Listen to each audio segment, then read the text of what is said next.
வணக்கம். என்னுடைய பேர் மகேஸ்வரன் கிளியோபெட்ரா.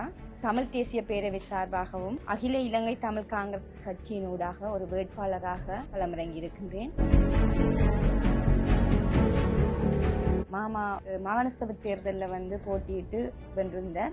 பிரச்சாரங்கள் செய்வதற்காக எங்களுடைய கார்னர் பிரதேசத்துக்கு வருகிற போது நான் பாடசாலை மாணவியாக இருந்தேன். அவரின் ஊடாக நான் சென்று துண்டு பிரசுரங்கள் அவர் சார்பாக நிறைய இடங்களுக்கு கொண்டு போய் கொடுத்திருந்தேன். அப்போது எனது மாமா சொன்னார், எதிர்காலத்தில் நீ ஒரு அரசியல்வாதியாக வர வேண்டும், அரசியல் இறங்க வேண்டும், உனக்கு நல்ல ஒரு எதிர்காலம் இருக்குது, நல்லா கதைக்கிறாய். அப்ப அவருடைய ஒரு வார்த்தை எனக்கு அன்றிலிருந்து இன்று வரைக்கும் ஒழித்துக் கொண்டே இருக்கின்றது. அதனூடாகவும் சுயேட்சை குழுக்கள் உருவாக்கப்பட்டு அதனூடாக பல வேலை திட்டங்களை நாங்கள் செய்திருந்தோம். அந்த கட்சி பெண்களுக்கான அங்கீகாரத்தை வழங்காத பட்சத்தில் அதிலிருந்து நான் விலகி அவர்கள் பெண்களுக்குரிய சந்தர்ப்பத்தையும் பெண்களுக்குரிய உரிமைகளையும் வழங்குபவர்களாக அந்த சுயேட்சை குழுவினர் இருக்கவில்லை. பெண்ணை குறித்து பல அவதூறு பேச்சுகளை பேசுவதே கூடுதலாக இருக்கின்றது.